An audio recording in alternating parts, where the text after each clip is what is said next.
नमस्कार। Political pitch में आप सभी लोगों का स्वागत है।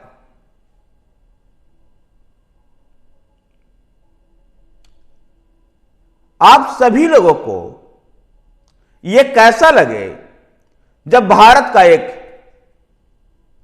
बहुत बड़ा वकील इस बात को कहता हो कि असम पहले म्यांमार का हिस्सा था।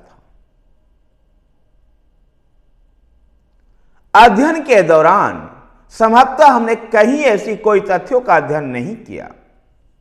इतिहास पढ़ने वाले विद्यार्थी भी इस बात को जानते होंगे, राजनीति पढ़ने वाले विद्यार्थियों को भी ज्ञात होगा कि अध्ययन के दौरान हमने कभी भी किसी भी समय इस प्रकार के किसी तथ्य का अध्ययन नहीं किया कि असम भारत का हिस्सा कभी नहीं था।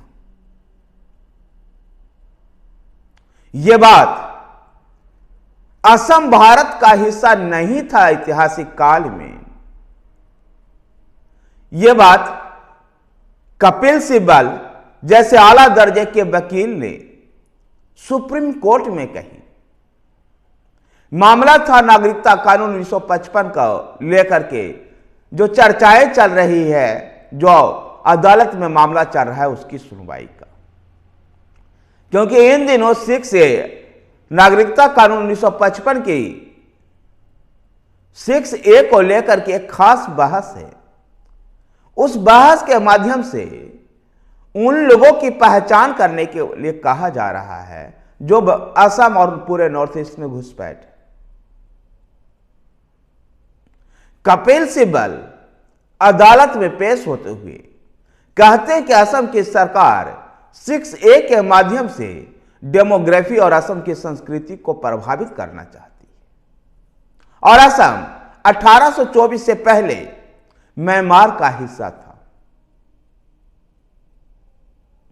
अब कपिल सिब्बल को ये नया ज्ञान किस आधार पर उन्होंने दिया, कहां से उनको प्राप्त हुई, मैं नहीं कह सकता हूं।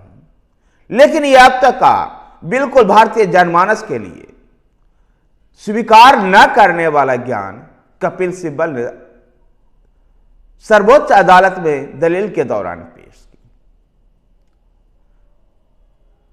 सुप्रीम कोर्ट में संवैधानिक बेंच इस मामला को देख रहा था,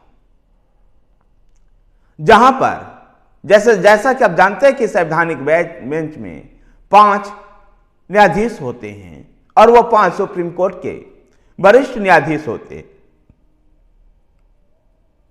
इस बेंच की अध्यक्षता स्वयं CJI DY चंद्रचूड़ कर रहे थे, जबकि अन्य न्यायाधीशों में से AS Bopanna, MM Sundaresh, JB प्रादिवाला और मनोज मिश्रा इसमें शामिल थे।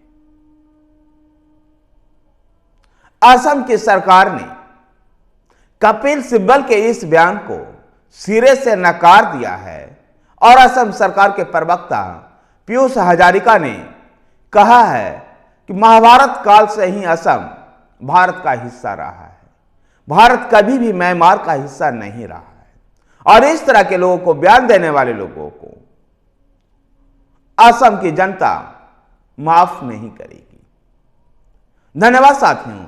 अगर आपको वीडियो पसंद आए तो वीडियो को लाइक कीजिए, शेयर कीजिए। हमारे साथ बने रहने के लिए हमारे चैनल पॉलिटिकल पिच को सब्सक्राइब कीजिए। धन्यवाद।